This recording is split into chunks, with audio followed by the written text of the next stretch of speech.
اعوذ باللہ من الشیطان الرجیم بسم اللہ الرحمن الرحیم اللہم صلی علی محمد وعلی آل محمد۔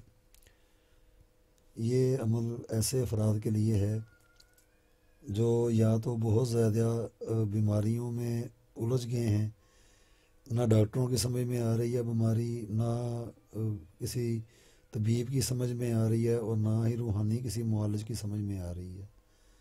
ایسا بھی ہو جاتا ہے، تو لہٰذا اس کے لیے یہ عمل خاص طور پہ یہ جو گندی ہوائی پلید چیزیں ہوتی ہیں جو انسان کے جسم کے اندر حلول کر جاتی ہیں، یا بڑے سخت قسم کے مریض جن کا کئی مرتبہ علاج کروا کے بھی تو ان کو کوئی بھی افاقہ نہیں ہوتا، یہ ان کے لیے ہے۔ اس کو پہلے سب سے غور کر کے دیکھیں اور یہ ساتھ ساتھ پڑھیں، کیونکہ یہ ساری چیزیں صرف توجہ کی محتاج ہیں، صرف توجہ چاہیے۔ توجہ نہیں ہوگی تو اس کو یہ کرنے کا بھی فائدہ کوئی نہیں ہے۔ جسے حشو اور حضو کہتے ہیں، یہ ساری چیزیں سلسلہ روحانیت جو ہے یہ حشو اور حضو کے ساتھ چلتا ہے، تصور کے ساتھ چلتا ہے۔ ان چیزوں کو کبھی بھی نظر انداز نہیں کرنا چاہیے۔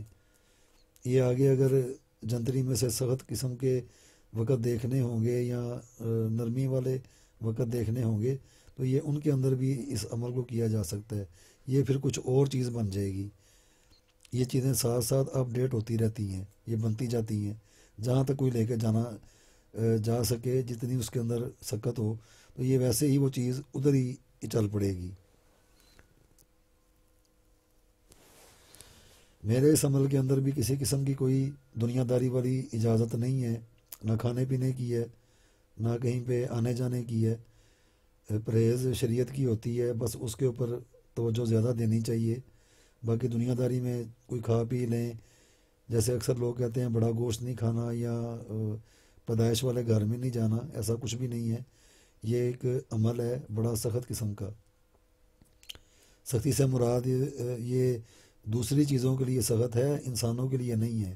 انسانوں کے لیے یہ رحمت ہے۔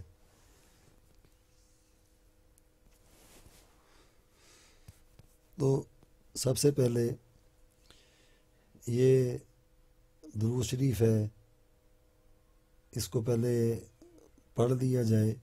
اس عمل کو کرنے کے لیے سب سے پہلے عرق گلاب پہ کر لیں یا پانی کے اوپر کر لیں۔ یہ کرنے والے پہ ہوتا ہے۔ اگر عرق گلاب پہ کر لیں تب بھی بہت اچھا ہے، پانی پہ کر لیں تب بھی بہت اچھا ہے۔ تو سب سے پہلے یہ جو درود شریف ہے، اللہم صلی علی محمد وعلی آل محمد، اس کو 21 مرتبہ اپنی شہادت والی انگلی جو نماز پڑھتے ہوئے ہمیں سے تہجد پہ بیٹھ کے جب اٹھاتے ہیں تو شہادت والی انگلی پہ اس درود کو پڑھ کے پھونک مار کے اس انگلی کو دم کر کے تو شیشے کے گلاس میں پانی ڈال کے اس پانی کے اندر صرف اس انگلی کو ایسے اندر کی طرف رکھ دیا جائے۔ تسبیح کو اپنے الٹے ہاتھ میں پکڑ کے امام جو ہوگا تسبیح کا بڑا، وہ اپنی طرف رہے گا، دوسری طرف نہیں۔ جیسے میں پڑھ رہا ہوں تو امام میری طرف رہے گا۔ اس طریقے سے تسبیح جو ہوگی اس کو 100 دانوں والی استعمال کرنی چاہیے، چھوٹی تسبیح اس میں نہیں چلے گی۔ تو پانی میں انگلی ڈالنے کے بعد الٹے ہاتھ میں تسبیح پکڑ کے اس کے پہلے دانے پہ بسم اللہ شریف پڑھ کے سورہ الفلق یہ پوری پڑھنی ہے۔ بسم اللہ الرحمن الرحیم، قل اعوذ برب الفلق من شر ما خلق من شر غاسق اذا وقب، یہ ساری پڑھنی ہے۔ یہ ساری مکمل پڑھنے کے بعد تسبیح کا دوسرا دانہ، اس کے بعد بھی بسم اللہ شریف پڑھ کے اور سورۃ الناس، اس کو بھی مکمل پڑھنا ہے۔ پھر اس کے بعد بسم اللہ شریف نہیں پڑھی جائے گی، تیسرے دانے پہ پھر سورہ الفلق،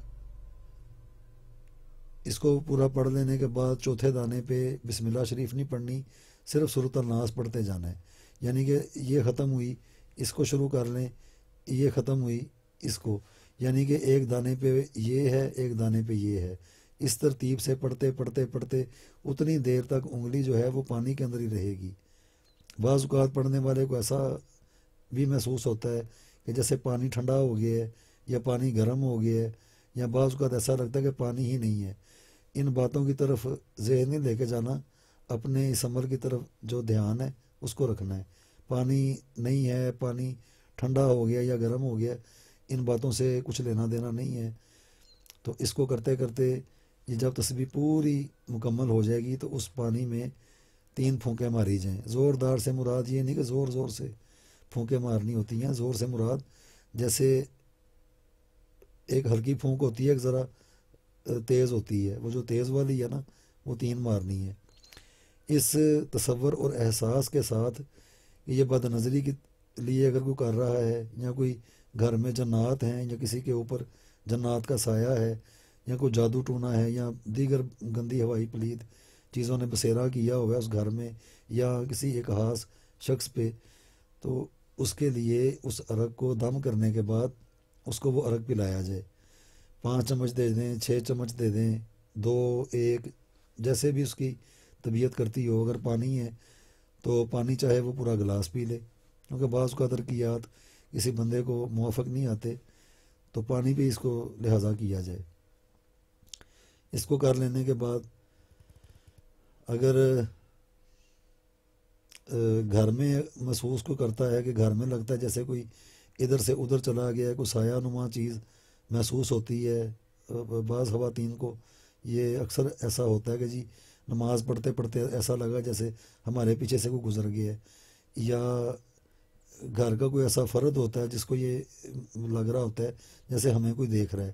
یہ کافی ساری کیفیات ہوتی ہیں، یہ ساری کیفیات کو توڑنے والا ایک عمل ہے، کیونکہ یہ اس عمل سے یہ پانی نہیں بن گیا، یہ بلکہ ان چیزوں کے لیے ایک تیزاب کی مانند بن چکا ہے۔ یہ ایک تیزاب سمجھ لیں کہ جیسے تیزاب کسی چیز کے اوپر گرانے سے وہ چیز بالکل ختم ہو جاتی ہے، یہ اس طرح کا ایک روحانی نورانی ایک پانی بن چکا ہے، اور یہ بہت زیادہ اس کے اثرات دیکھنے میں آئیں گے۔ جو استعمال کرے گا ان شاء اللہ تعالیٰ اس کو افاقہ بھی ہوگا۔ اس کو صدقے دل سے اپنی توجہ کو، دھیان کو صحیح کر کے پھر ان چیزوں کو کیا جائے، ان شاء اللہ تعالیٰ یہ بڑی کام کی چیزیں ہیں۔ اور اس کے اندر کوئی بھی ایسی پرہیز نہیں ہے، کوئی کھانے کی نہیں ہے، کہیں پہ آنے جانے کی نہیں ہے۔ تو اس عمل کو کر کے متواتر اس کو کیا جائے، 7 دنوں تک کر لیں، 14 دنوں تک کر لیں، 21 دنوں تک کر لیں۔ پھر دوسرا اگر اس کو اور زیادہ اوپر لے کے جانا ہے رزق و روزی کے لیے، یا اس میں سے بندشوں کو ہٹانے کے لیے، تو اس کے لیے پھر وہ جو ہماری زندہ جنتری ہے وہ اس کی مدد سے آپ کو وقت معلوم ہو جائیں گے، تو وہ جو خاص وقت ہوں گے تو اس کے اندر اس کو کیا جائے۔ جیسے مثال کے طور پہ کوئی رزق و روزی کے لیے کرنا چاہتا ہے تو وہ اتوار والے دن شمس کی ساتھ 4 اس کے وقت ہوں گے مخصوص، اس کے اندر اس عمل کو کر لے۔ جب تیار کر لے اس کے بعد اس کو استعمال کر لے۔ اگر کوئی کسی کو ناجائز تنگ کرتا ہے یا پریشان کرتا ہے، یا ایسے کوئی ہمسائے ہیں جو مطلب جان بوجھ کے اگر کرتے ہیں، وہ تو دلوں کے حال تو اللہ بہتر جانتا ہے۔ اگر کوئی محسوس یہ کرتا ہے کہ فلاں شخص میرے ساتھ کوئی زیادتی کر رہا ہے، تو یہ اس نیت سے بھی پڑھا جا سکتا ہے۔ دوسرا اس کا سب سے بڑا ایک یہ ہے کہ اگر جنات کا بہت زیادہ اثر ہو، جنات ہے یا کوئی حاضری ہے یا کوئی اور ہندی لائن کی کوئی چیز ہے، جیسے یہ مائی کالکا کا اکثر لوگوں نے سنا ہوگا، بھیرو کا، ہنومان کا، اس طرح کی بھی چیزیں کافی سننے میں آتی ہیں، لوگ بتاتے بھی ہیں۔ تو اس نیت سے اگر کوئی بندہ ہے تو وہ یہ محسوس کرتا ہے کہ جی اس کے اوپر کوئی ہندی لائن کی چیزوں کا بسیرا ہے، تو اس پانی کو تیار کر کے اسی پانی سے اس کو غسل کروایا جائے، کم از کم 3 دن۔ یہ بید بھی نہیں ہوتی، کیونکہ کلام کو پڑھ کے اس کے اوپر دم کی ہے، بید بھی ان کلاموں کو خراب کرنے سے بید بھی ہوتی ہے۔ یہ تو چونکہ اللہ کی کلام سے مستفید ہونا ہے، تو اس میں کوئی گناہ بھی نہیں ہے، کوئی غلط چیز نہیں ہے۔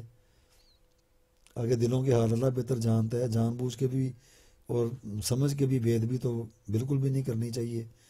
تو یہ صرف بیماریوں کے علاج کے لیے، اپنے گھروں کو بچانے کے لیے آپ کونوں پہ چھینٹے بھی لگا سکتے ہیں، اپنے بستر پہ بھی لگا سکتے ہیں.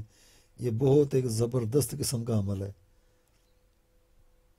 اور اگر زیادہ مرض بڑا ہو تو وہ ایک مشاہداتی طور پہ یہ بھی دیکھا جا سکتا ہے. اگر کوئی سرسبز پودا ہو گھر میں ہو، یا آپ بازار سے کوئی نیا پودا لے لیں، اسی عمل کو طریقے سے کر کے پھونکے مار کے اس پانی کو کچھ بھی نہ کریں، اس پانی کو آپ وہ جو پودا ہے اس کو ڈال دیں، دوسرا پانی نہ ڈالیں، صرف یہی پانی دم کیا ہوا اس پودے کو ڈالیں. وہ سارا جو پودا ہوگا نا وہ مرجھا جائے گا. وہ بیماری وہاں سے نکل کے دوسری طرف چل پڑے گی. چونکہ پودے بھی جاندار ہوتے ہیں اس بنیاد کے اوپر. اگر مشاہدہ بھی کرنا ہو تو کوئی اس طرح بھی مشاہدہ کر کے دیکھ سکتا ہے کہ مریض جو ہو وہ اس کو کرے تو کر کے وہ پانی نہ پیے، نہ اس کو کسی اور استعمال میں لائے، تو پہلے یہ مشاہدہ کر کے بھی دیکھ لے کہ اس کا مرض کس حد تک اوپر جا چکا ہے. اگر بہت زیادہ مرض بڑھ چکا ہے تو اس کا روحانی علاج کسی سے دیکھ کے کروائے. تو کیونکہ یہ اگر ان چیزوں سے جان نہیں چھوٹے گی تو پھر یہ چیزیں تو ماشاءاللہ اپنا ایک معیار رکھتی ہیں، اپنا ایک وجود رکھتی ہیں. تو یہ باتیں اپنی جگہ پہ بالکل ٹھیک ہیں. بات مریض کے مرض کی ہو رہی ہے تو اس کا مرض کتنا بڑھ چکا ہے کہ اگر پودا بھی دیکھنے میں آیا کہ وہ جل کے راکھ ہو گیا یا اور کوئی نشانیاں نمودار ہوئی ہیں، تو اس کے لیے جنہوں نے ایسے کوئی علم پڑھے ہوئے ہیں ان کی طرف رجوع کریں اور اپنا علاج کریں. کیونکہ یہ بیماریاں جو ہیں یہ آگے انسان کو بہت دور تک لے جاتی ہیں. اور انشاءاللہ تعالی یہ سچی نیت کے ساتھ یہ سارا کچھ بیان کیا جا رہا ہے تاکہ ہلکے خدا کی خدمت ہو، اور جو بھی اس عمل کو استعمال کرے اور یہ نشانیاں ظہور میں آئیں اور وہ افاقہ اس کو حاصل ہو، وہ میرا نام لے کے تو میرے لیے دعا ضرور کرے.